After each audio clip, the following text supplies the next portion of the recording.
I'll wait for YouTube to catch up here. I think we finally caught up. Good deal. All right. So let me get the intro started, and then we will get ready to rock and roll here, folks. Give me just a moment. Got to make sure it doesn't really matter what song it is, does it? Just as a starting intro.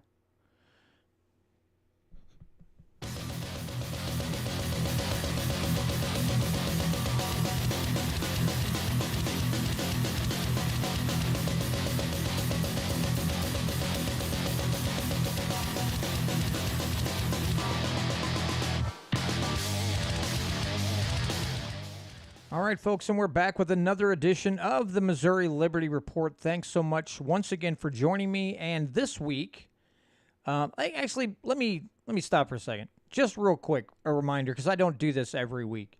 If you are watching this live stream, or if you watch it later, or you are downloading this podcast, or have found this for the first time in any podcasting app that you use, make sure you hit that like and follow button for me. Or if you're YouTube, follow, subscribe, so we can keep pushing the message of freedom and liberty here in the state of Missouri. But without further ado, so this week I am pleased to be joined by a woman by the name of Angela Romine.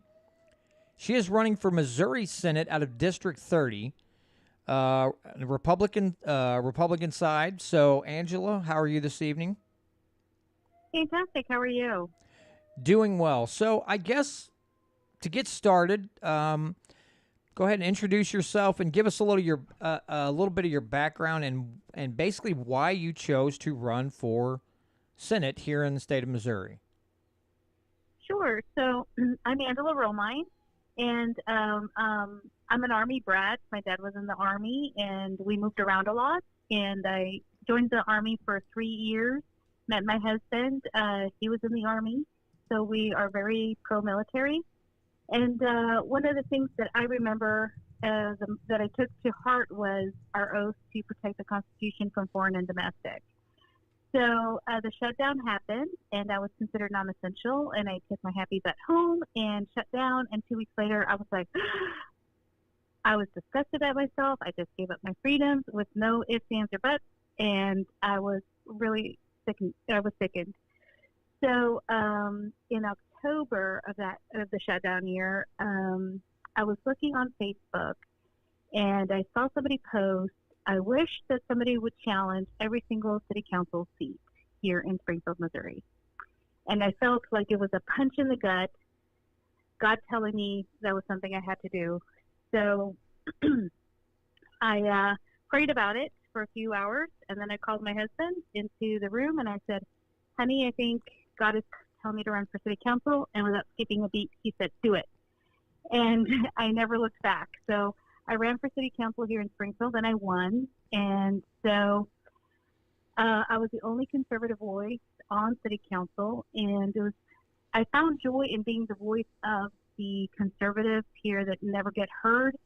But it was also frustrating that I could never stop any of the insanity that city council was pushing.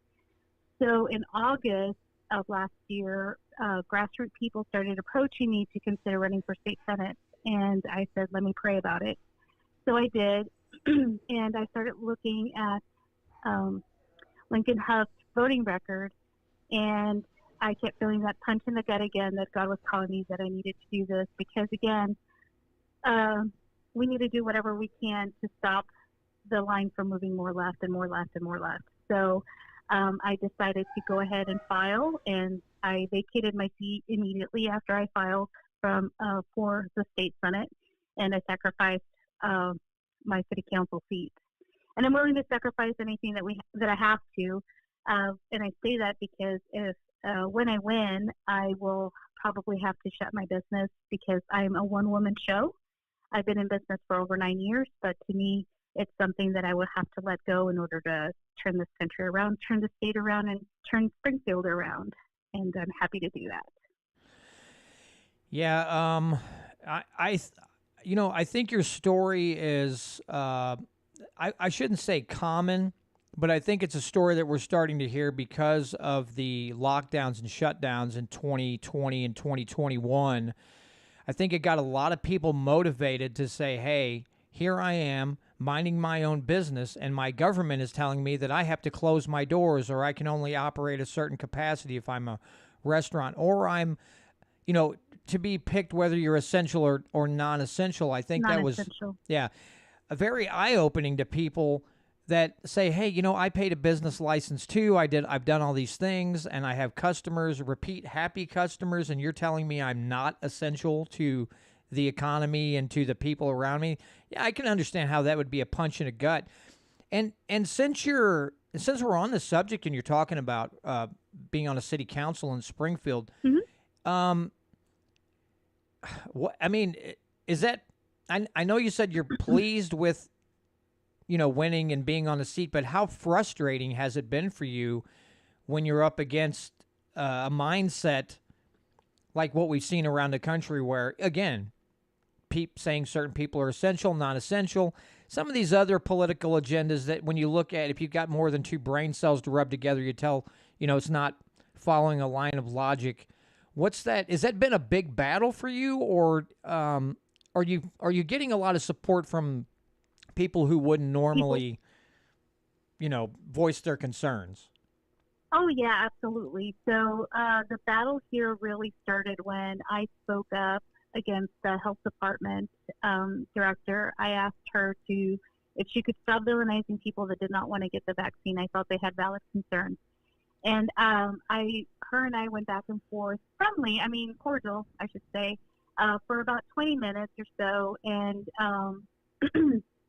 the newspaper here villainized me. Of course, I was an anti-vaxxer.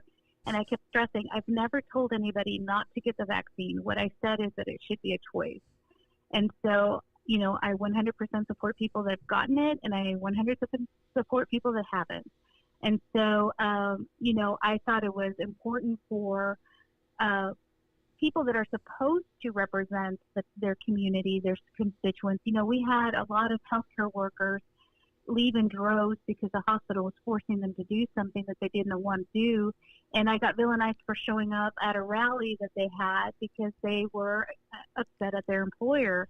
And again, I believe that it should be a choice and nothing should be forced onto somebody that doesn't want to do something that they don't want to do. So, the attacks were, I looked at it kind of like, I didn't get a chance to fight in uniform, so this was my fight out of uniform. Like I'm still focused on protecting people's rights, whether that's in uniform in city council or in state senate. The role of government is supposed to protect our civil liberties, our God-given rights, and that's what I intend to do. And that's what I was doing on city council, and there was joy in, again, being the voice of the people. I mean, I had so many people call me and text me and email me.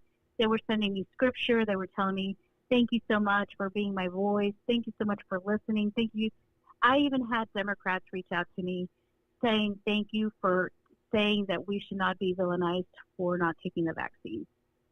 So, because minorities were also very skeptical on getting the vaccine. So I have had a lot of people support in Springfield, even though it looks like I'm the minority on city council, or that I was the minority on city council.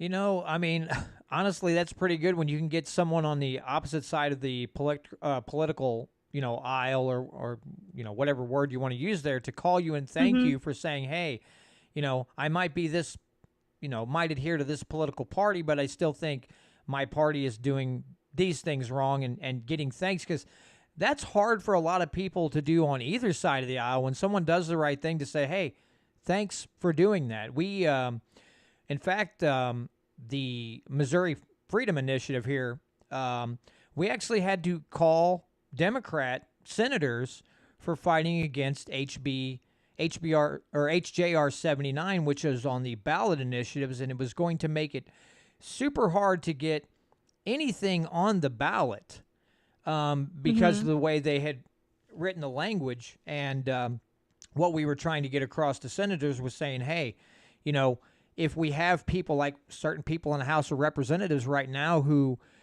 balk and basically just sideline the three most popular bills in the state and decide because they're the House floor leader, they're not going to move them off the calendar, that sometimes we still need a way, a runaround of our government, a way to get bills that people want on the ballot and allow people to vote for them. So we had to thank some Democrats, which is that's not very commonplace.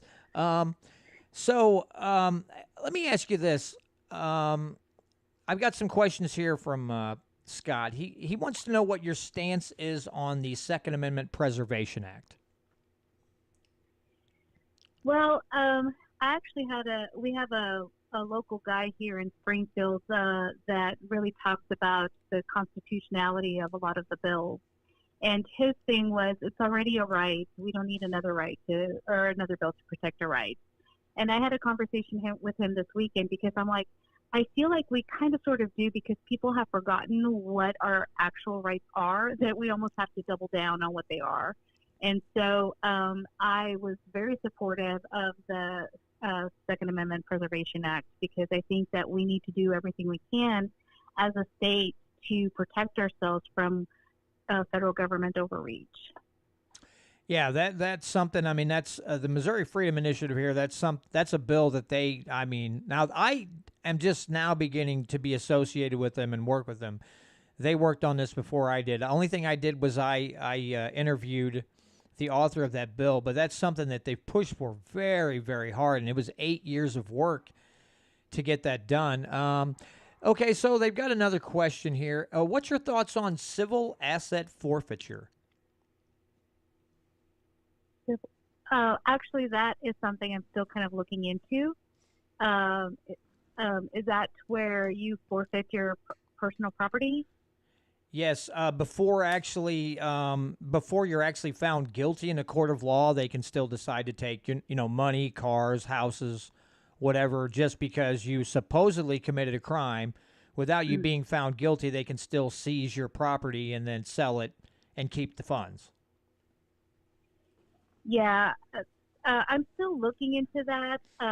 From the sounds of it, just off like from the little that I have looked into, I'm not in favor of that because you're innocent until proven guilty, and that's always been known. So you should not lose your property prior to being found guilty. So and after that, still, I mean, it's still technically your property. I don't understand about confiscating everything, but if you do bad, you should be punished and serve your sentence.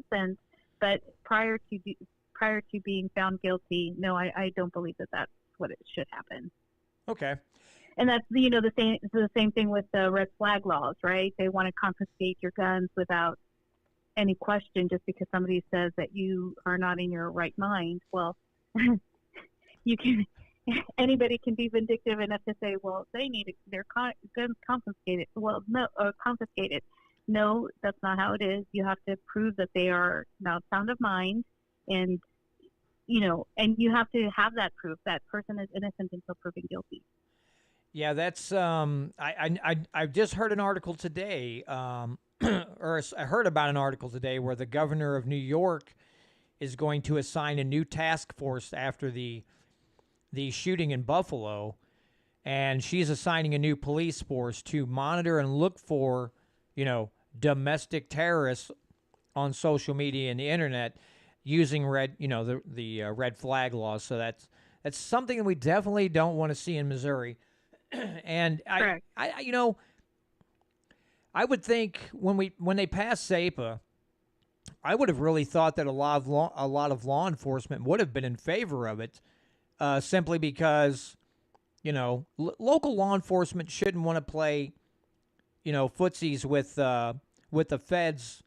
I know there's a lot of money tied up in that, and I love the promise of money because of busts or whatever. But yeah, again, the ATF and these agencies trample all over everybody, and our local law enforcement, and especially our sheriffs, who are the highest ranking law enforcement in the state of Missouri, should definitely not be playing footsies with the feds. But I digress. So let me ask you about what are your thoughts on getting rid of the personal property tax? That's one of my pet peeves.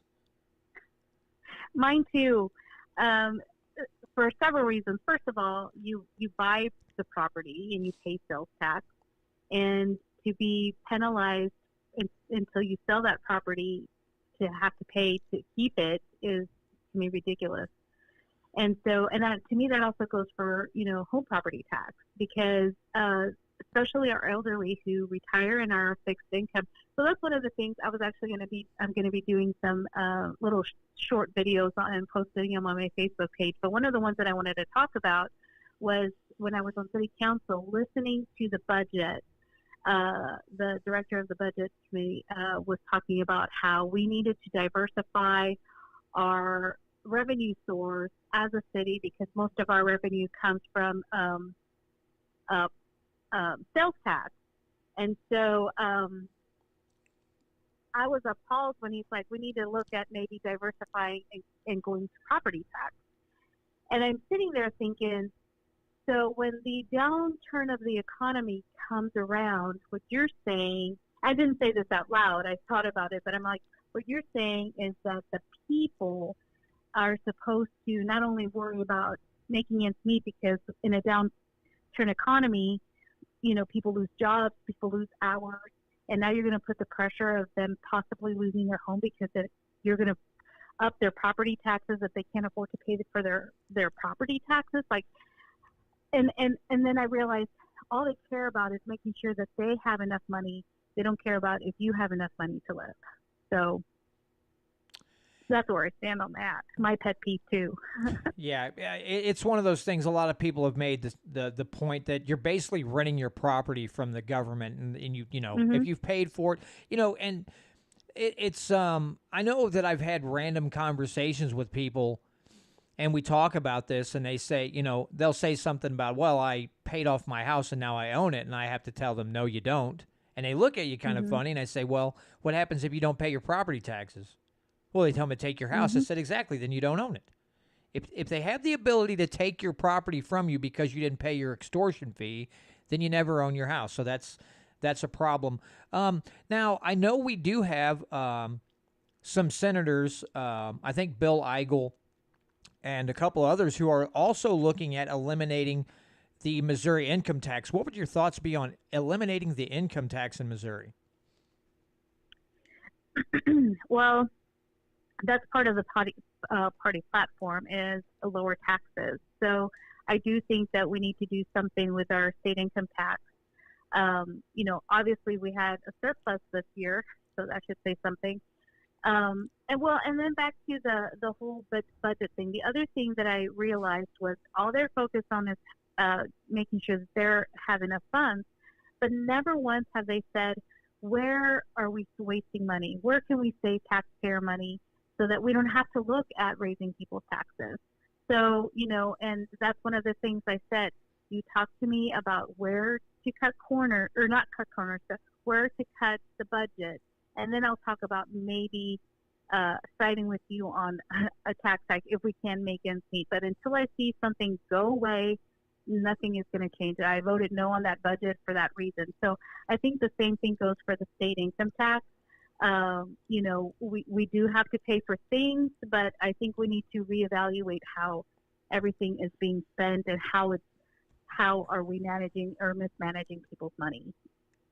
Absolutely, because it's something I tell my listeners a lot. It must be nice to be government, because when government runs short of funds, they can demand more from you. But if you did the same thing, if you went down your block to your neighbors and said, "Hey, I'm a little short this week. I'm going to need you to cough some dough up," well, you're going to jail for Yeah. attempted theft. So it must be awful nice just to be able to demand money at will and expect people to pay it. And when they don't, by use of force, they'll put you in jail. So it must be awful nice to just be able to take people's money. I'm trying to think of other. So is there anything else? Well, what are some things? I guess I should frame it this way. What are some things that you would like to work on if you're elected to the state senate? What are some things that you would like to see worked on for the state of Missouri?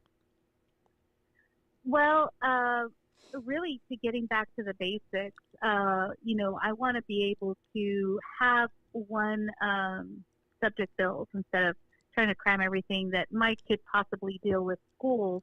I heard our conservative talk radio host this morning saying that, they're putting water issues and things like that because the water pipes go through the school. So that is a school issue. No, it is not. You're just reaching out to try to get all these things that could possibly fall under schools that have nothing to do with actual schools.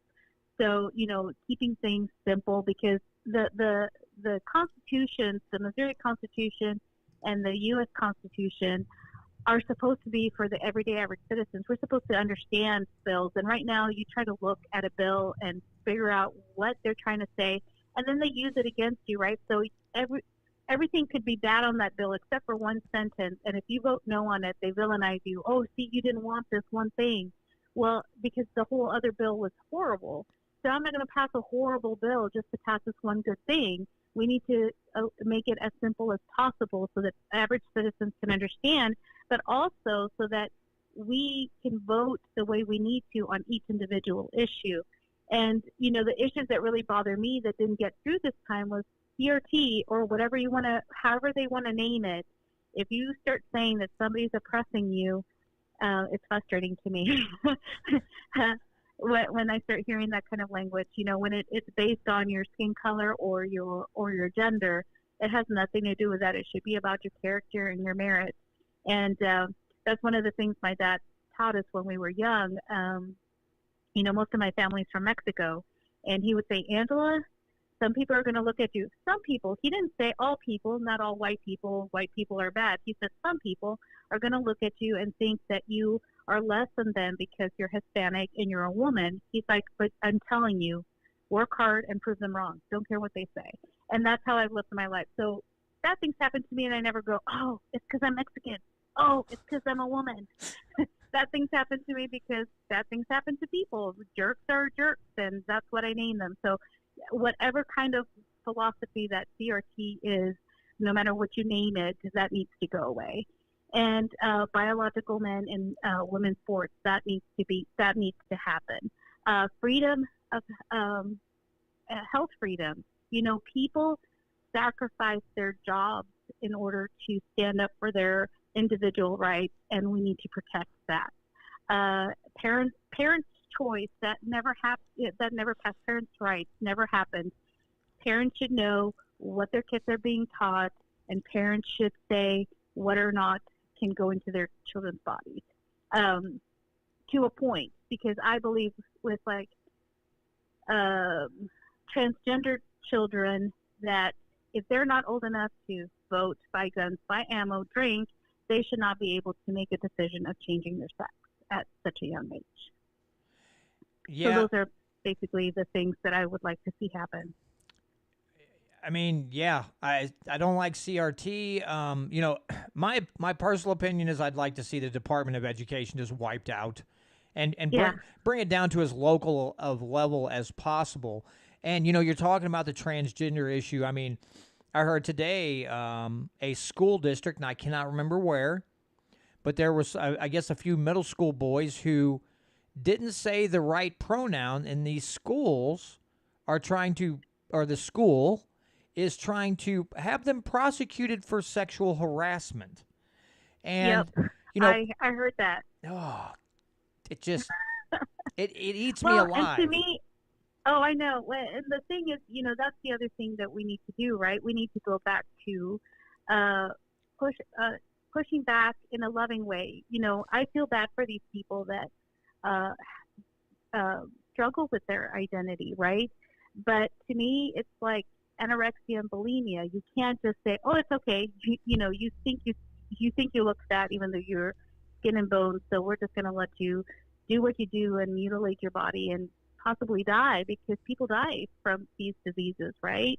So I think that we need to start educating people on what that looks like, and loving people. We can love them, but we can't help them by loving them. That doesn't mean that we just let them do whatever they want to do in this arena, because it's very detrimental to the children's health. Once you're an adult and you can do whatever you want.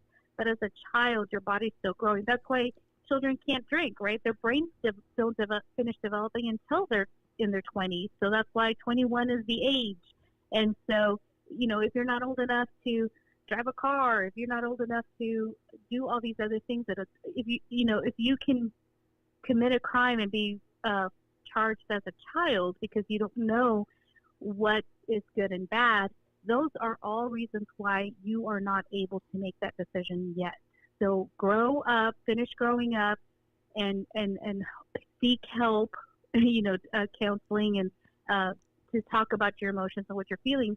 But you should not be given blockers, and people, we should not be afraid to say he and she because of what they look like. Just like, it's like me demanding somebody to say, well, you need to say God bless you every time you say hi to me. Oh, hi, God bless you, because I believe in God, so you should say God bless me to me. No, because I'm making you do something you don't want to do. You may not believe in God, and that is wrong. So it's wrong to demand somebody to call you something that they don't see, and it's not on purpose most of the time. But again, a man is a man and a woman is a woman.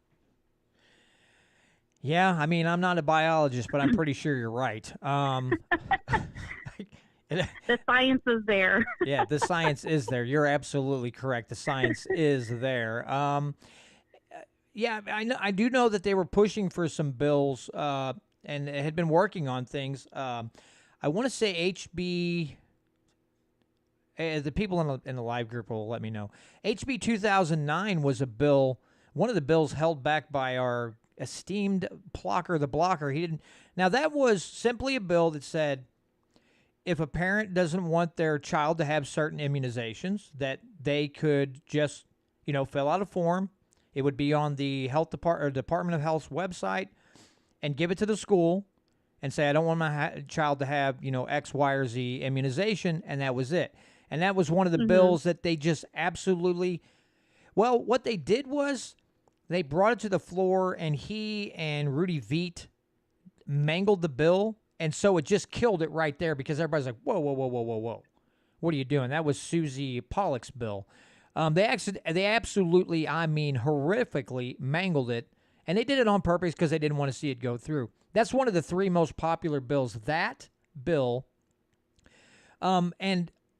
Did you hear about, it was, I believe it was House Bill 2118. That was the Stand Your Ground Enhancement Act. I want to ask you about this because that bill stated, if you would use self-defense against an attacker using a firearm or what have you, instead of having to inject self-defense into your jury trial, you would simply go in front of a judge, and the state or the prosecutor or whoever has to prove that it wasn't murder, that it was, they have to prove it wasn't self-defense. They have to prove you tried to murder. What are your thoughts on that? Because I think that's outstanding. I thought so too. Again, you're innocent until proven guilty. So, they have to be able to prove that you tried to murder someone. I actually talked to a former police officer on that subject because I wanted to know why the police officers were not in favor of this. And he's like, well, I understand about innocent until proven guilty, but, anybody can say it was self-defense and get out of something. And I said, no, because they can technically do that now. I mean, technically, they can use, I'm crazy. They will try to find reasons to abuse the defense to defend themselves, right? So I said, but why do you have to prove that you didn't murder somebody when you're trying to protect yourself? I mean, to me, it's already a traumatic issue when you get to that point where you have to point a gun and shoot somebody to defend yourself. And now you have to prove to somebody that it wasn't self-defense. I mean, to me, that's guilty until proven innocent. And that's not the way it's meant to be. You're supposed to be innocent until proven guilty. Right. And that's what I told the officer. Well, one of the guys in the Missouri Freedom Initiative asked, I don't remember who they asked, if it was a state rep or what. I think it was a state rep, and he's like, well, the state just doesn't have enough resources to prove it one way, and he's like, So you think people just got inordinate amounts of money to throw at defense attorneys to prove that it was self-defense? Like, it was one of the dumbest things he had heard, because like Yeah. the state has way more money to throw and resources to throw at a trial to convict you of murder, more than most people, would have to throw at a defense attorney to prove their innocence. I was like, what is going on here? Absolutely. See there again that they're looking at putting the burden on the citizen, not on themselves. Ugh. Anyway, so we got another question because what was? Oh boy, I'm failing here. I can't remember the name of the bill. HB 2704, which was Representative Hicks' bill on legalizing recreational marijuana and expungement of nonviolent offenses. What are your thoughts on a bill like that? Well, that's kind of where I'm more on the it shouldn't be legalized, just because, I just heard, I listened to a lot of different podcasts, and today I was hearing about a prosecutor who decided not to go after people that, what was it? Well, I think it was drugs, actually, as a matter of fact. Not to go after people that are dealing drugs, doing drugs, anything with drugs. She was just going to not go after them, and because she was trying to keep the population in the prison down, whatever state she was in or city she was in, and because of COVID. And so she's like, okay, we're not gonna prosecute these people. Well, she found out that the prison population actually went up, and she's like, how can that be when I'm not charging anybody for drugs? We should have less people. And so the point, so she ended up changing her mind and going after the drug people, so that, once you start giving leniency here, they find other things to do. Well, now they have to fund their habits. Now, I know that this is a little bit different because you're legalizing that, but I think that's a slippery slope. For medical issues, I believe that like CBD oil would be better without the side effects of the THC, because I do believe in natural ways to heal the body. But I don't believe that we have to have the actual THC to get the benefits of the plant. So with marijuana, that's probably where I kind of like, I don't know that I like that. Okay, well, I appreciate your honesty. We're gonna agree to disagree on that, because Deal. I'll be honest. Here's where I'm coming from, because I have my mom has Parkinson's, and I have a couple other family members with debilitating type of health issues, and the CBD does minor amounts of good. What actually helps with the medical marijuana. Now, here's the thing.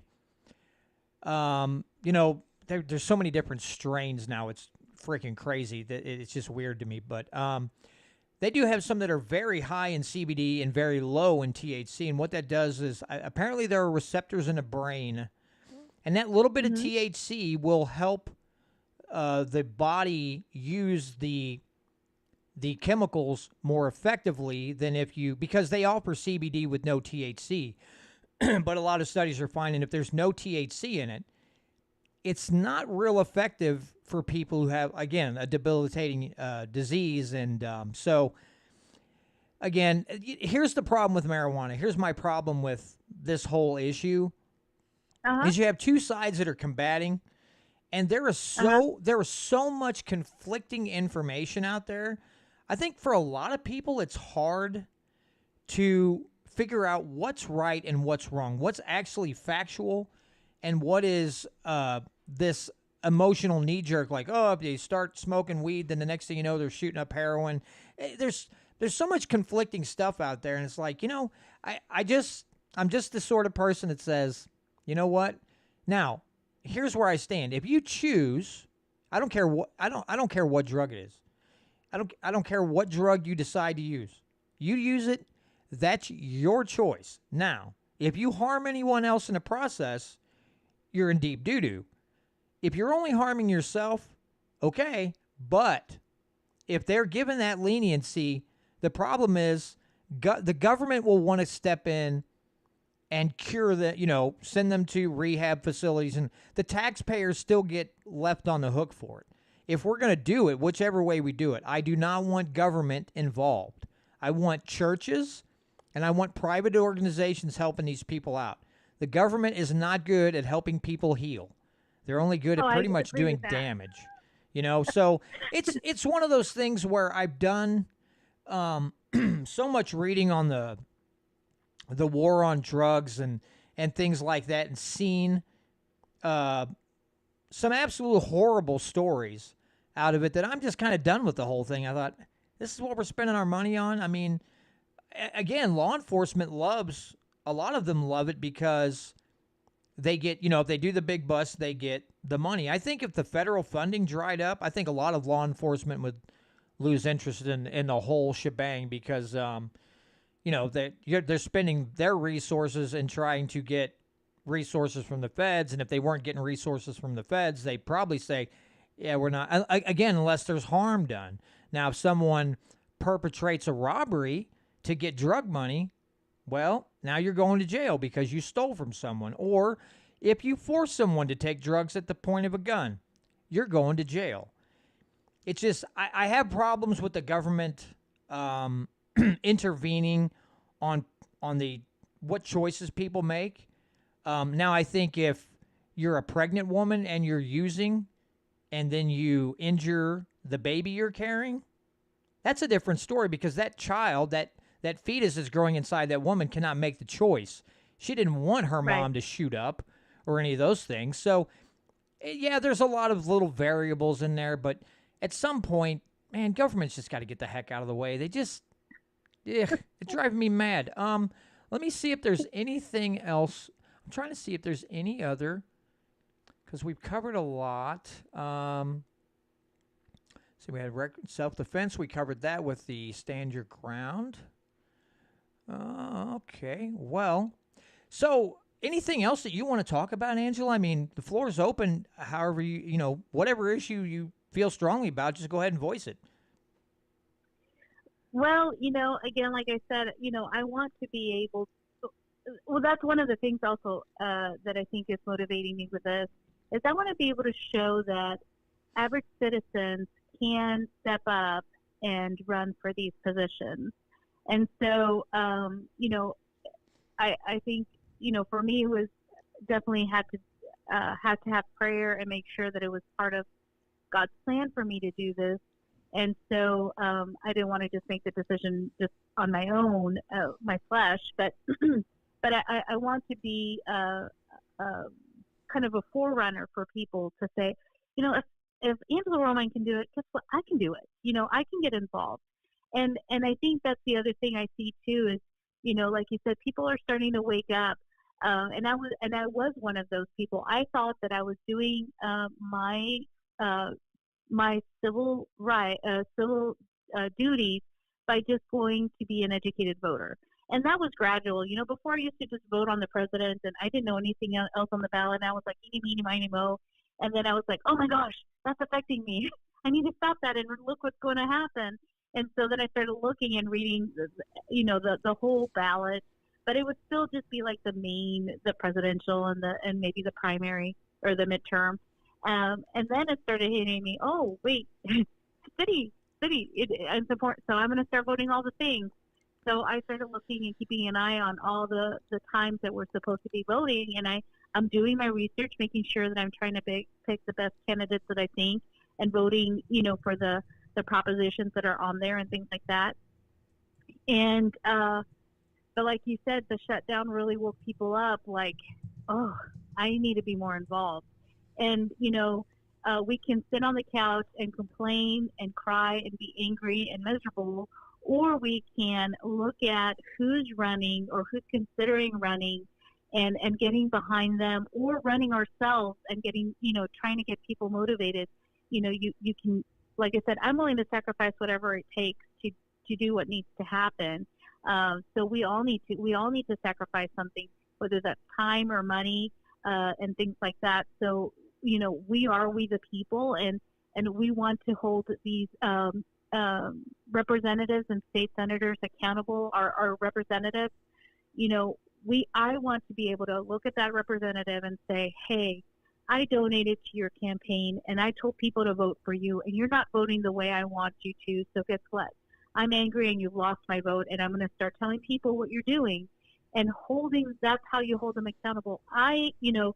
Most of these actual quote unquote people that make this a career, they look for the money. So they don't care about what the citizens are saying because they're funded already, right? They have pharmacies, pharmaceutical companies giving them money. You have teachers unions giving them money. You have the chamber giving them money, and they have money all day long.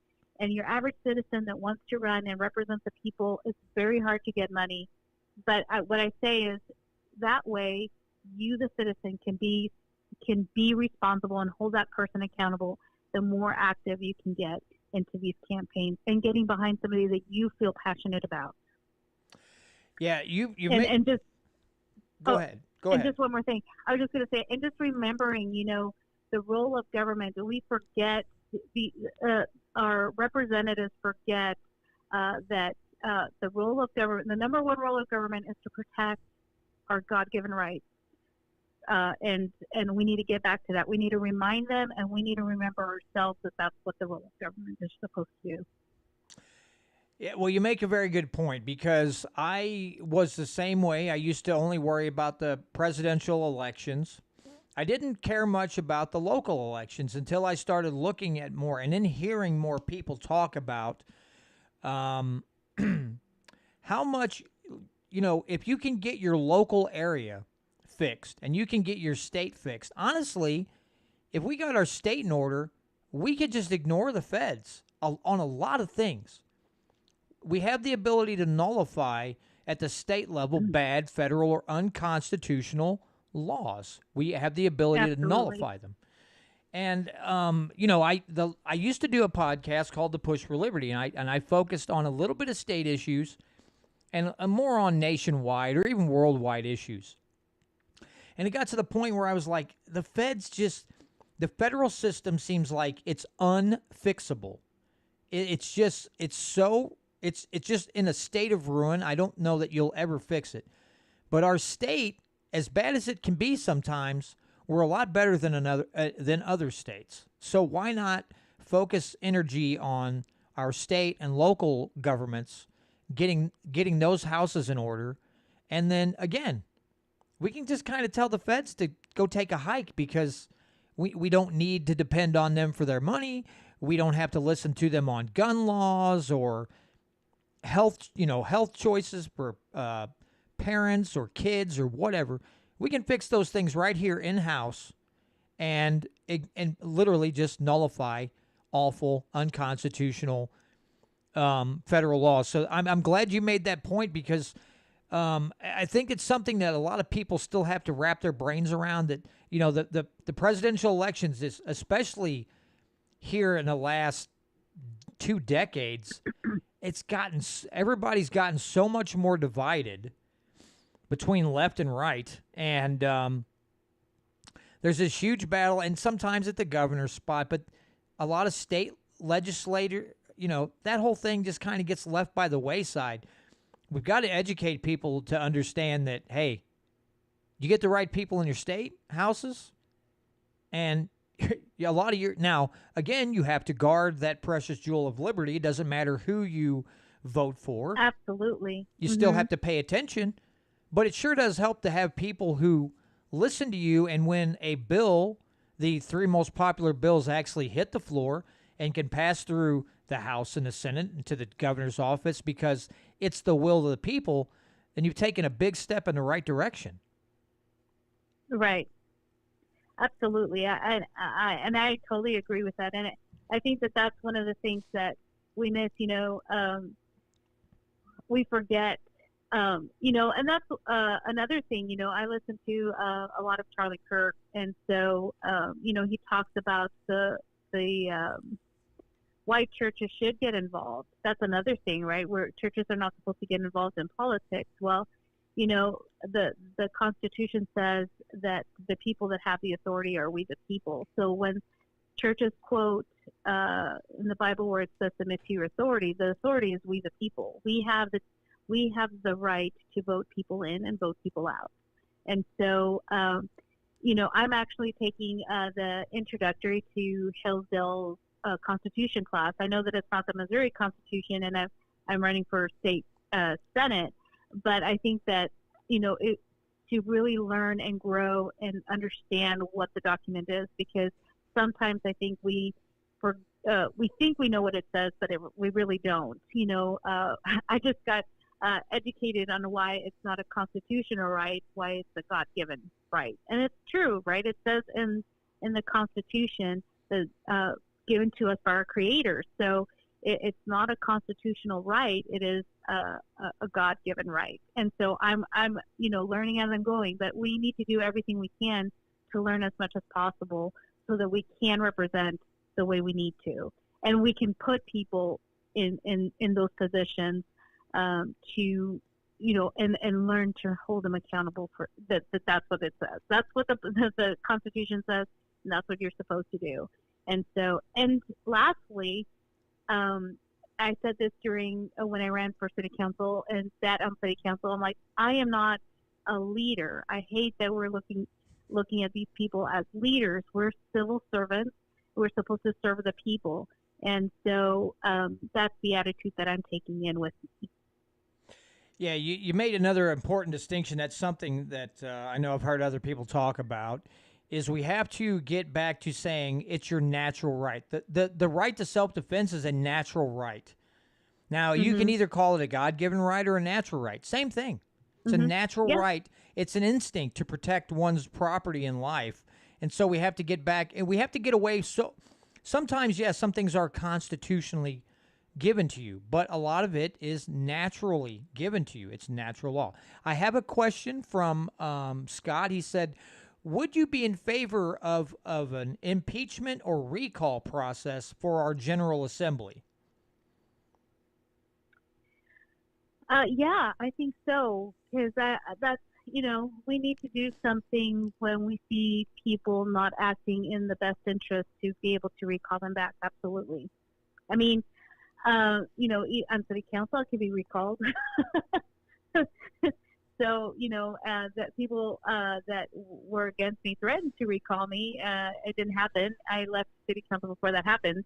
But they definitely had their chance, and they didn't take it. So, but, look at California when they recalled the governor there, right? They're trying to send a message. We're not happy with what you're doing. And even though he won the recall and stayed as governor, he's put on notice.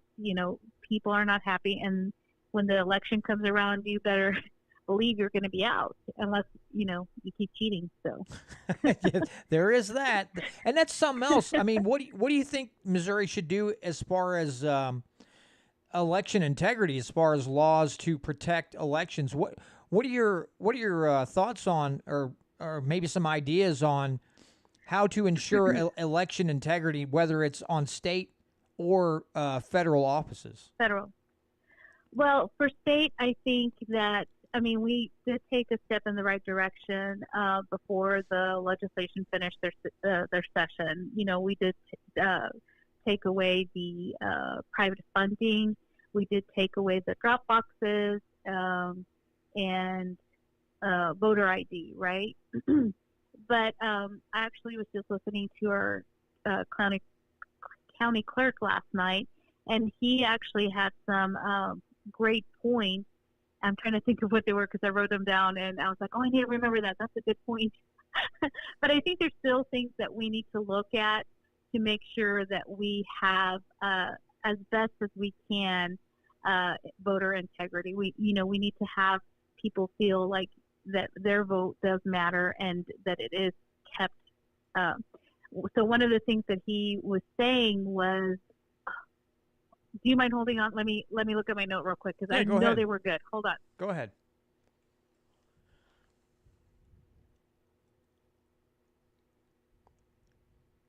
Oh, that's what it was. Ranked choice voting. I'm like, I know it was a good one.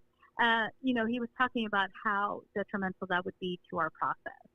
So we have people, and he said that in the Democrat uh, state led by Democrats, they don't want it because they know that it's really, really, really bad.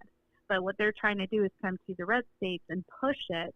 And so what happens with ranked choice voting is you pick your top four people, whether they're Republican or Democrat, and then if your top one doesn't get the most votes, then they go to your second, and so on and so forth. So technically, it could happen that the person with the least votes wins.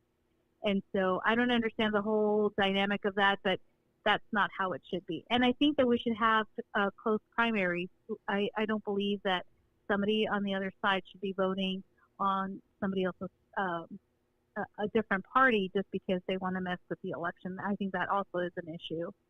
And so those are two things that I'd like to see change.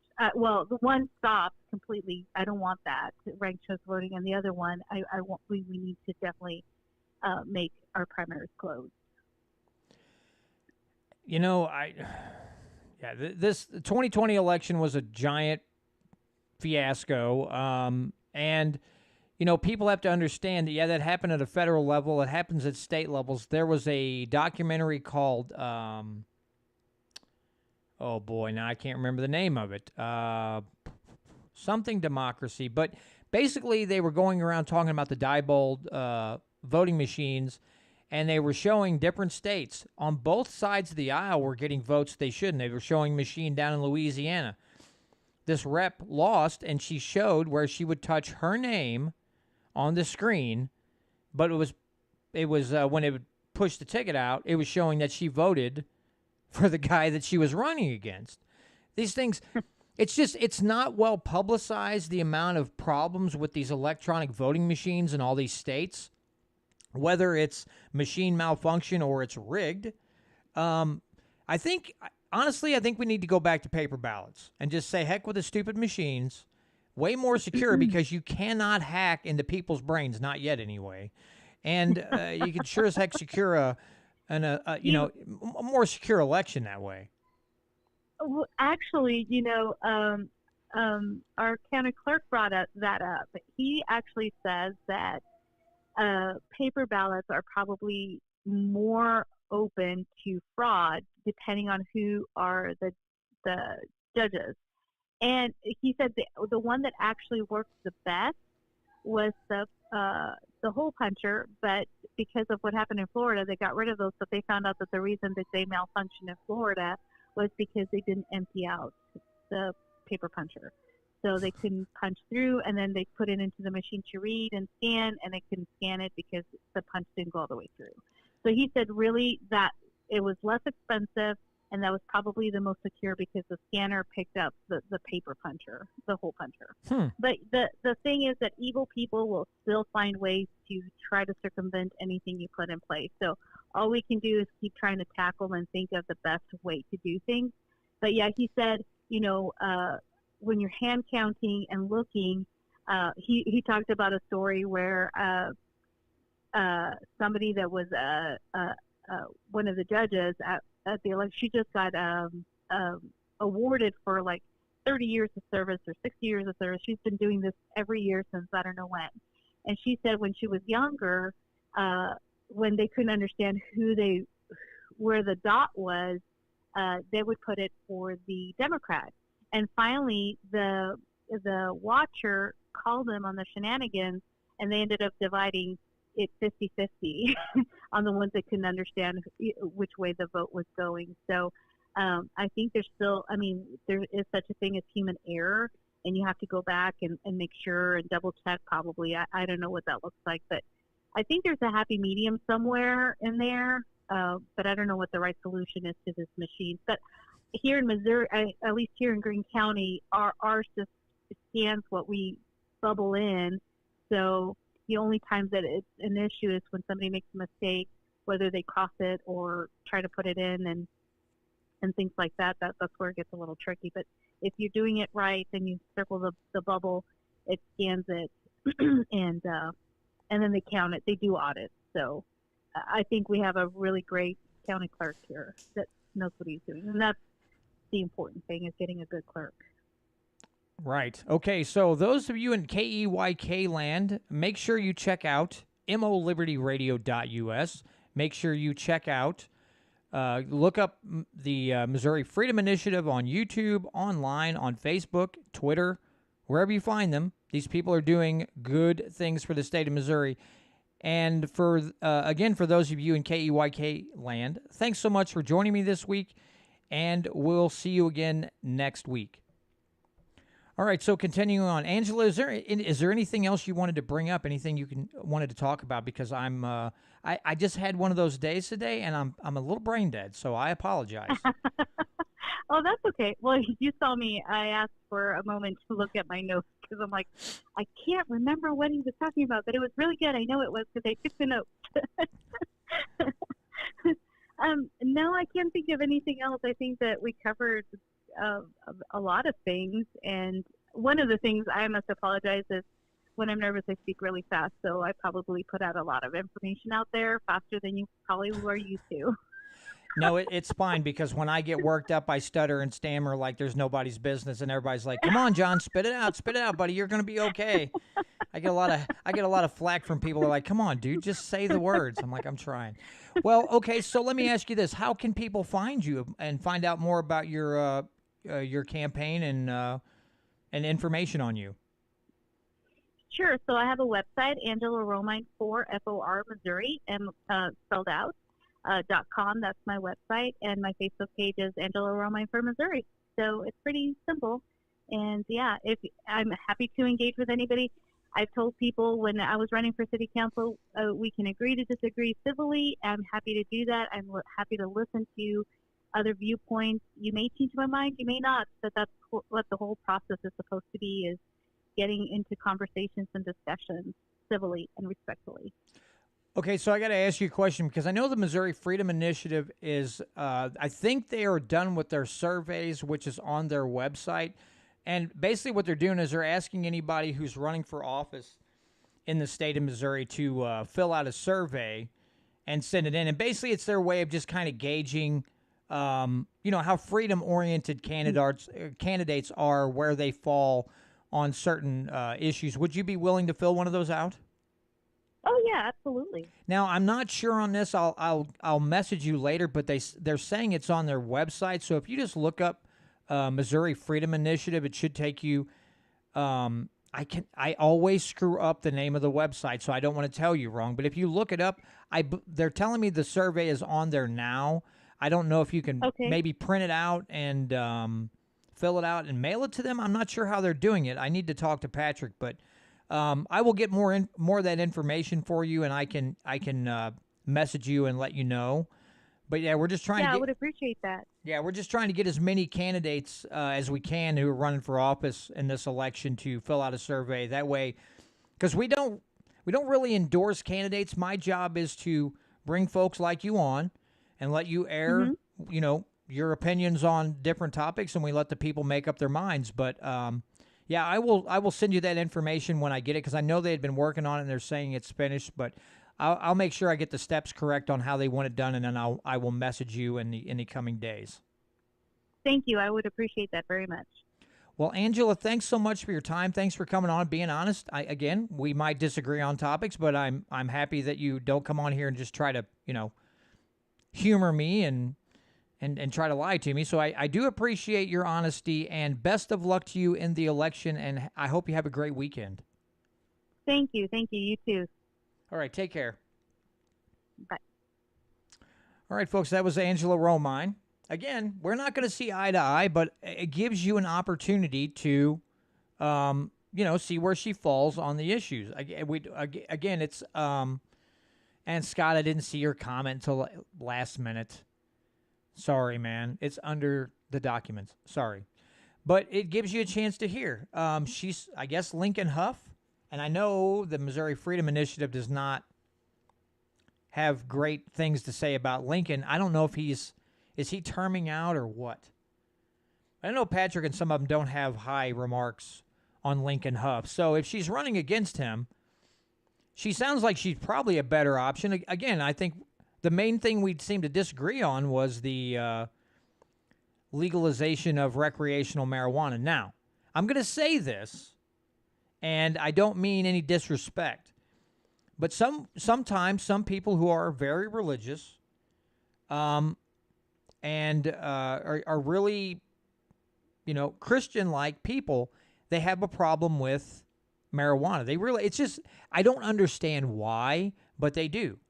I don't know if it's the way they were brought up, the way they were taught, how they look at things, but that you will see that in coming out of churches and things like that. You will see that they don't agree with medical marijuana or recreational marijuana. But again, if we're talking about giving people a choice what they put into their body, then drugs has to be one of those things. Scott says he is part of the unholy trinity. Okay, well that's all you got to say. No need to elaborate. If he's part of the unholy trinity, then he definitely needs to go bye-bye. But yeah, if we're going to talk about freedom and we're going to talk about liberty, part of liberty is choosing whatever, no matter how harmful the substance may be. If it's your personal choice and if it's not done through force, then that's a choice you have to make. But more importantly, you have to deal with the consequences of that choice. Yeah, it's the reefer madness indoctrination, Scott said. Yeah, that's pretty much it. That movie was made, almost 100 years ago, and it's still, that mindset still has got its claws in part of the country. Now, fortunately, that mindset is starting to fade away. What doesn't help is the feds and the love of money from the drug war and the love of money, the love of the money they make. Again, I'm going to say this. I know some people think it's crazy, but as William Norman Grigg used to say, the CIA is the drug runner and the DEA is price control. And I don't think you have to, I think that's a very simple summary, and I think it covers it quite well. Oh, Schatz, Rowden, and Huff are the unholy trinity. Well, yeah. Well, Schatz, I don't see Schatz winning his seat for U.S. Senate because I think the gas tax put the nail in that coffin. Rowden's going to continue to be a rodent, and Huff is Mr. Massengill, I guess we'll call him, or Steve Summers Eve, whatever. He's douchey, and we'll just leave it at that. We'll go with that, and then we'll just move on because they're all like Voldemort's. He who shall not be, how does it go? He who shall not be named. That's the way. We have to talk about them, of course, because they do dumb things, and they ruin our chances for more freedom and liberty in Missouri. But it's like he who shall not be named. That's the title they should all be given because they shouldn't even be there in the first place, and we shouldn't even have to talk about the little rat finks. But there they are, screwing up the works. Again, Schatz is out. I don't know about Huff. I don't think Rowden's terming out yet. I don't know if Huff's terming out. I hope he is. But Gary says that's one scary trifecta. It is. It is a very scary trifecta. So anyway, I think that's going to do it for this week. You know what? Before I end the show, when I get into yeah, she did, Voodoo. She said, Voodoo says, I think she clumped all illegal drugs together. Marijuana needs to be separated from other drugs. And that was the beautiful thing about Representative Hicks' bill. It removed that word drug, and it removed it from the drug schedule. So it wasn't even going to be considered a drug anymore. It's just going to be this naturally occurring plant, which is what it is. That's what it is. But anyway, I always tell some of the guys in the group, I try to talk to them about Sabaton. Sabaton is a great band because they talk, all their songs are based on historical events. A lot of things during war and all this stuff. So I want to play, Rowden is terming out. Good. I just got to replace him with something better than Ratfink. So I want to play you a song from Sabaton. Now, some of you might like this and some of you might not, and that's just how life goes. Sometimes you like things and sometimes you don't. When it comes to government, we don't like government, right? So, let's play Race to the Sea. And I really enjoy this one. This was off Sabaton's new album, The War to End All Wars. It just came out a couple months ago. And it is a fantastic album. But let's listen to A Race to the Sea. Again, thanks to all who joined me in the live stream tonight. Ganai, Gary, Voodoo Queen. I know Jonathan Ashley was in here. So all of those, and then some others popped in and out. Great to see you all as usual. Thanks for joining along. Thanks to all who download or listen via radio or by podcasting app. Thanks to all of you. And again, make sure you check out MOLibertyRadio.us. Check out Missouri Freedom Initiative on Facebook, on Twitter, online. Their YouTube channel. They have a YouTube channel. Don't forget about that. And don't forget about governamerica.com. Darren Weeks' network out of Michigan. I think he's around, I can't remember. I think he's not in Detroit, but he's somewhere in Michigan. I don't want to say the wrong city. But yeah, Darren Weeks out of Michigan, governamerica.com. Make sure you check out all of those sites and enjoy the sweet, soothing sounds of Sabaton. I hope you all enjoy this because this is phenomenal stuff.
Thanks again, guys, for joining in. I greatly appreciate it. And we'll see y'all next week. Next week, I'm going to have Casey Pemberton on.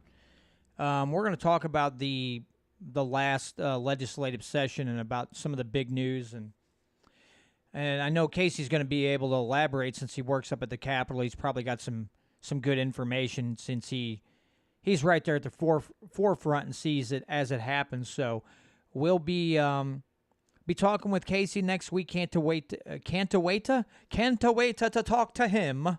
What am I, suddenly Italian? Anyway, thanks everybody again so much for joining with me. I'm glad to see you in the live chat every week. Really appreciate all of you and the good work that you all do. So again, see y'all next week. Have a great weekend, everybody. Take care.